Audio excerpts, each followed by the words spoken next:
बिस्मिल्लाहिर्रहमानिर्रहीम। अस्सलाम वालेकुम नाज़रीन, आप यूट्यूब चैनल देख रहे हैं। मैं इमरान खान हूँ। इससे पहले कि पाकिस्तान के अंदर बहुत सारी खबरें हैं वो मैं आप तक पहुँचाऊँ।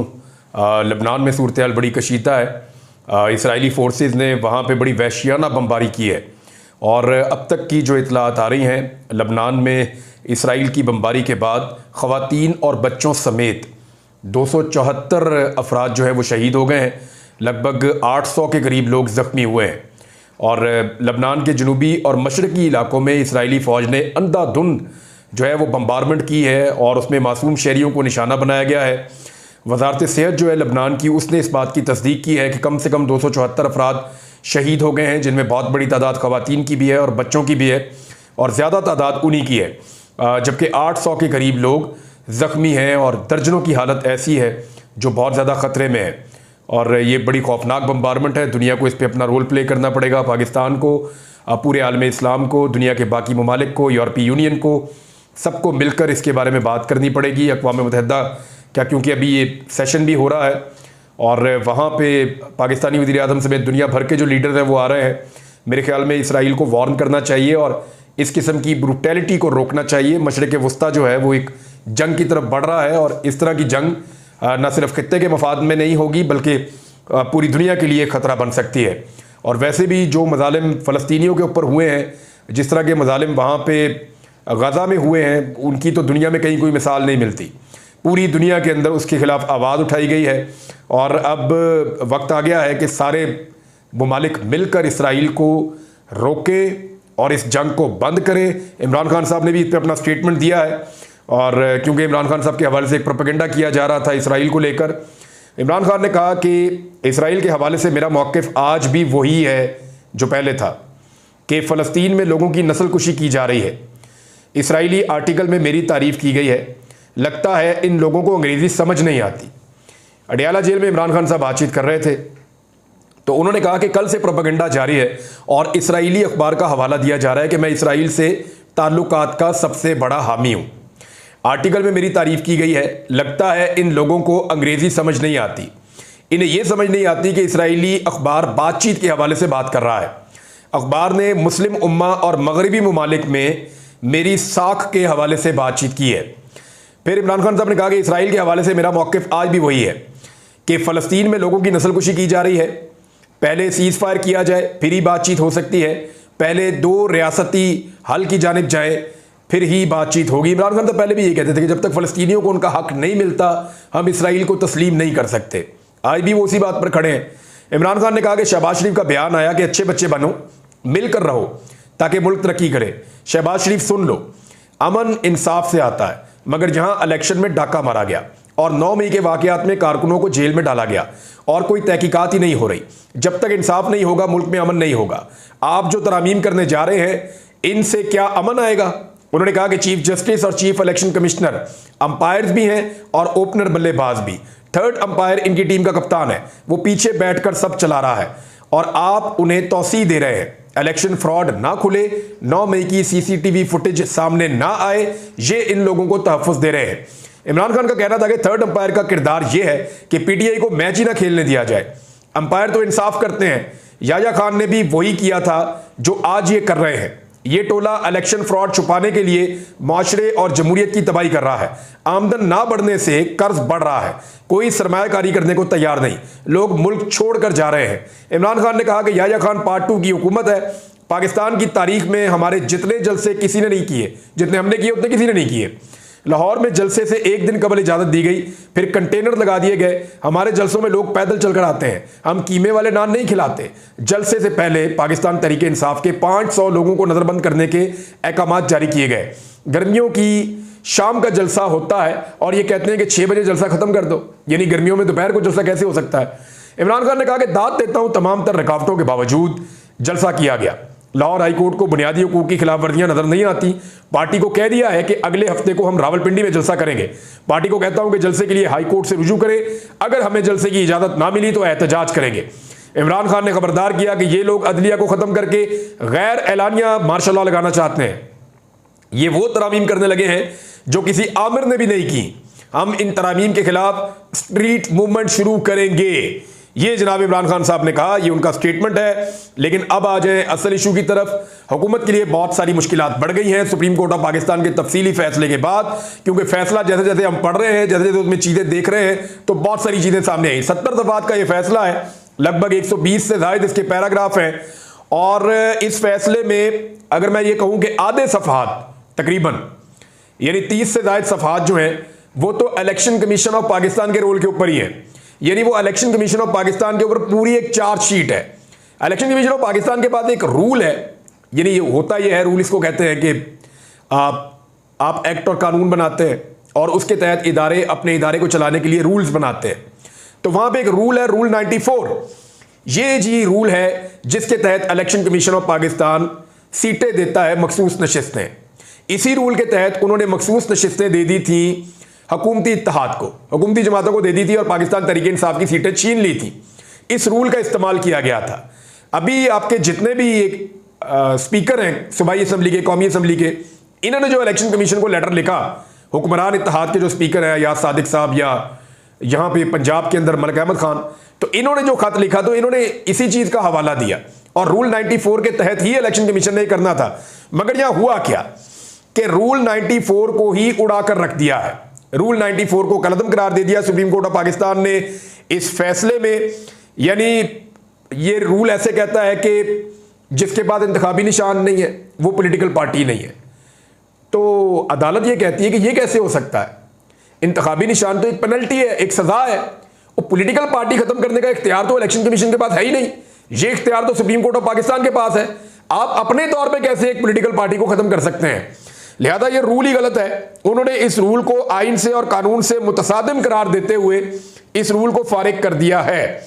दूसरा, इसके अंदर जो है वो कादी फायदी साहब ने जो 9 सवालात उठाए थे उनके भी बड़े तसल्ली बख्श जवाब जो हैं वो जस्टिस मंसूर अली शाह साहब ने जब तफसीली फैसला लिखा उसके अंदर उन्होंने जवाब दे दिए हैं।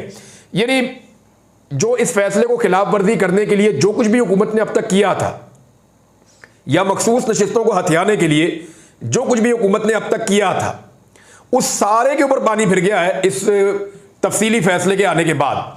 आप गौर कीजिए एक्चुअली गेम क्या हो रही थी। मैं आपको गेम बताता हूं गेम क्या हो रही थी।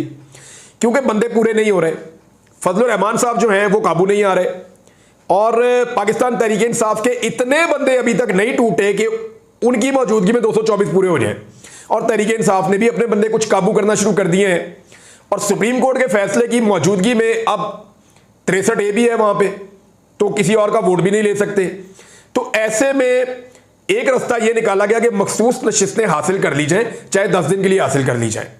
देखेंगे जब फैसला आएगा तब देखी जाएगी। आईनी तरमीम कर लेते हैं फटाफट, ये मामला फिर जो मर्जी होता रहे, कम से कम कादी साहब को एक्सटेंशन तो मिल जाएगी, एक आईनी अदालत बन जाएगी और फिर हम अपने 5 टॉप के जजेस में से अपना एक चीफ जस्टिस भी ले आएंगे। और मुबैना तौर पे बहुत सारे लोग ये दावा करते हैं कि अगले चीफ जस्टिस के लिए जस्टिस अमीनुद्दीन खान साहब का एक बड़ा नाम हुकूमत के अंदर या हुकूमती कैंपों में मकबूल है कि उनको वो चीफ जस्टिस बनाना चाहते हैं। ये वही जज हैं जिनको जस्टिस मुनीब अख्तर को निकालने के बाद इनको शामिल किया गया है प्रैक्टिस एंड प्रोसीजर कमेटी के अंदर। नाज़रीन, दूसरा बड़ा जो अहम मामला है उस पर जस्टिस मंसूर अली शाह साहब डट गए हैं और उन्होंने अपनी इदारा जाती आमरीत के खिलाफ आवाज बुलंद कर दी है। उन्होंने एक लेटर लिखा जिसमें 8 नुकात हैं। वो लेटर सामने आ चुका है, उसकी बड़ी टेक्निकल लैंग्वेज है, लेकिन जो बातें वो कर रहे हैं वो मैं आपको बता देता हूं। और उन्होंने सेक्रेटरी को खत लिखा, सुप्रीम कोर्ट ऑफ पाकिस्तान के सेक्रेटरी को खत लिखा और उनको ये कहा कि इसको ये कमेटी के अंदर आपने भेजना है और इसको कमेटी के मिनट्स का हिस्सा बनाना है, ये रिकॉर्ड का हिस्सा रहना चाहिए। और इसकी कॉपियां जो है वो बाकी जजेस के पास भी आ गई हैं और अब खत के बारे में मीडिया को भी पता है कि इस खत में क्या था। तो ये 8 इसके अंदर नुक्ते थे। जो बुनियादी चीज है वो ये है कि जस्टिस मंसूर अली शाह साहब ने खत में तरमीमी ऑर्डिनेंस पर तहफ़्फ़ुज़ात का इजहार किया और कहा कि ऑर्डिनेंस इजरा के चंद ही घंटों बाद प्रैक्टिस एंड प्रोसीजर कमेटी की दोबारा तश्कील कर दी गई। तरमीमी ऑर्डिनेंस आने के बाद भी सीनियर तरीन जजेस को कमेटी इजलास में शिरकत करनी चाहिए थी। खत में कहा गया कि कोई वजह बताए बगैर जस्टिस मुनीब अख्तर को कमेटी से हटा दिया गया और जस्टिस मुनीब अख्तर को कमेटी से हटाने की वजूहात भी नहीं बताई गई। अपनी मर्जी का मेंबर कमेटी में शामिल करके मन मर्जी की गई, जो गैर जमहूरी रवैया और वन मैन शो है। खत में उनका कहना था कि चीफ जस्टिस की जात में इंतजामी मामलात का इर्तकाज गैर जमहूरी और अदालती शफाफियत के उसूलों के बरक्स है। जस्टिस मंसूर अली शाह साहब ने कमेटी में वापसी की 3 शराइत रखी हैं। ये तीनों शर्तें आपने याद रखनी है। और उन्होंने खत में कहा कि जब तक फुल कोर्ट इस ऑर्डिनेंस की आईनी हैसियत का जायजा नहीं ले लेती, कमेटी में नहीं बैठूंगा। यानी फुल कोर्ट इसका जायजा ले और इसके ऊपर फैसला दे, फिर मैं बैठूंगा। या जब तक फुल कोर्ट ऑर्डिनेंस के जरिए तरामीम पर अमल दरामद का फैसला नहीं करती, कमेटी में नहीं बैठूंगा। और तीसरा उन्होंने ये कहा, या फिर चीफ जस्टिस ऑफ पाकिस्तान अगर चाहते हैं कि मैं कमेटी में बैठूं तो फिर साबका कमेटी को बहाल कर दें और जस्टिस मुनीब अख्तर को शामिल कर दें कमेटी के अंदर, तो मैं इसमें बैठ जाऊंगा। खत में मुतालबा किया गया है कि सदारती ऑर्डिनेंस पर सुप्रीम कोर्ट का फुल कोर्ट बेंच बनाया जाए या इंतजामी साइट पर चैम्बर के अंदर फुल कोर्ट इजलास बुलाया जाए और वहां पे इसका फैसला कर लिया जाए। अब जस्टिस मंसूर अली शाह साहब चले गए थे, उन्होंने कल इसके अंदर शिरकत नहीं की, लेकिन 2 केसेस लगा दिए गए सुप्रीम कोर्ट ऑफ पाकिस्तान में, जिनमें से जो एक केस है वो लगाया गया है 63A का।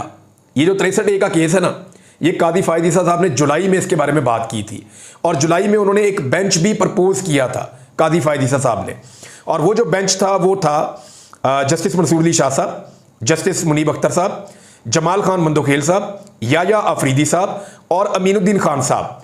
उस वक्त ये केस सुन लेना चाहिए था, लेकिन जस्टिस मुनीब अख्तर साहब ने और जस्टिस मंसूर अली शाह साहब ने कहा कि गर्मियों की छुट्टियां हैं, ये बड़े लंबे अरसे से पड़ा हुआ है, इसको गर्मियों की छुट्टियों के बाद लगा लेंगे। तो अब जब लगाया है काजी साहब ने, तो उन्होंने ये किया कि जस्टिस मंसूर अली शाह साहब की जगह पे खुद कमेटी के इस बेंच के सरबराह बन गए और याया अफरीदी साहब को भी इसमें से निकाल दिया गया, क्योंकि याया अफरीदी साहब के बारे में भी ये शुबा है कि वो उन 8 जजेस के साथ खड़े थे, तो वो यहां भी खड़े हो जाएंगे। तो ऐसी सूरत हाल में मजर आलम मियां खेल साहब को, जो एडहॉक जज है, जिन्हें इसलिए सुप्रीम कोर्ट में लाया गया था कि जरा केसेस ज्यादा हैं, बर्डन है, जरा बर्डन कम किया जाएगा, तो एडहॉक जज को इस आईनी नौइयत के अहम तरीन मसले में शामिल कर लिया है काजी फायद ईसा साहब ने। इस तरह उन्होंने अपना 5 रुकनी एक हम ख्याल बेंच बना लिया है और यहां से 63A के अंदर फैसला तब्दील करवाया जाएगा। यह वो आखिरी कार्ड है मखसूस नशिस्तों के तफसीली फैसले के आने के बाद, यह वो आखिरी कार्ड है जिसे इस्तेमाल किया जा सकता है और इसके जरिए से कादी साहब की एक्सटेंशन का रास्ता हमवार हो सकता है। इसके अलावा अब कोई कार्ड नहीं बचा। लेकिन अगर इस कार्ड को इस्तेमाल किया जाता है तो भी पाकिस्तान तहरीक इंसाफ को अपने बंदे हर हाल में काबू करने पड़ेंगे, मामला फिर उनके ऊपर चला जाएगा। एक सीट और पाकिस्तान तहरीक इंसाफ की खतरे में है और वो सीट वही है सादुल्ला बलोच। और सादुल्ला बलोच वाली सीट जो है वो वहां पे पहले केस जीत गए थे सुप्रीम कोर्ट में, अब रिव्यू फाइल किया गया है, देखते हैं कि इसका क्या बनता है। दूसरी जानिब आमिर फारूक साहब ने जो दोबारा इलेक्शन कमीशन ऑफ पाकिस्तान को कह दिया था कि इलेक्शन ट्रिब्यूनल का फैसला आप कर दें, और दोबारा उन्हीं के पास भेज दिया 51 दिन ज़ाया करके, 50 दिन ज़ाया करके, तो वो मामला भी चैलेंज हो गया इस्लामाबाद हाई कोर्ट में। और वहां पे जस्टिस मियां गुल हसन औरंगजेब साहब और एक और मुअज़्ज़िज़ जज 2 रुकनी बेंच के सामने जो है वो ये मामला लग गया है। जस्टिस अरबाब ताहिर साहब हैं और वो इस मामले को आज के दिन में सुनने वाले हैं। इसके अलावा जो है वो कादी फायद ईसा साहब, जमाल मंदोखेल साहब, अमीनुद्दीन खान साहब, नईम अफगान साहब, अकील अब्बासी साहब, ये बेंच आपने सुन लिया तो आपको आइडिया हो गया कि ये क्या होगा। तो इन्होंने पंजाब के अंदर इलेक्शन ट्रिब्यूनल्स को काम से रोका हुआ है और अब ये भी कल समात, आज के दिन में समात होगी तो पता चलेगा कि क्या बनेगा। तो जब तक ये रोक सकते थे इन्होंने रोका, यानी 3 महीने हो गए हैं लगभग, किसी ना किसी तरह मैनेज करके इलेक्शन ट्रिब्यूनल्स को रोका गया है कि वो PMLN की धांधली से जीती हुई सीटें कहीं वापस पाकिस्तान तहरीक इंसाफ को ना दे दें। और अगर ये ट्रिब्यूनल्स को ना रोका हुआ होता तो अब तक PMLN की हुकूमत गिर चुकी होती। अभी तो ये 2/3 के चक्कर में है ना, तो अगर ट्रिब्यूनल्स को ना रोका गया होता तो अब ये सादा अक्सरियत के चक्करों में पड़े हुए होते और चंद दिनों में इनकी हुकूमत गिर गई होती। तो अभी तक 2 चीफ जस्टिस हैं जिन्होंने इन मामला को होल्ड करके रोक कर रखा हुआ है। एक हैं जी कादी फायद ईसा साहब सुप्रीम कोर्ट में और एक है इस्लामाबाद हाई कोर्ट में जनाब मोहतरम जस्टिस आमिर फारूक साहब। तो इन्होंने दोनों ने रोक कर रखा हुआ था। एक तरफ मामला चला गया है डबल बेंच के पास इस्लामाबाद हाई कोर्ट का और दूसरा कादी फायद ईसा साहब के पास है। देखते हैं कि इसके अंदर अभी आगे क्या होता है। तो नाज़रीन अब तक के लिए इतना ही, अपना ख्याल रखिएगा, अपने चैनल का भी। अल्लाह हाफिज़।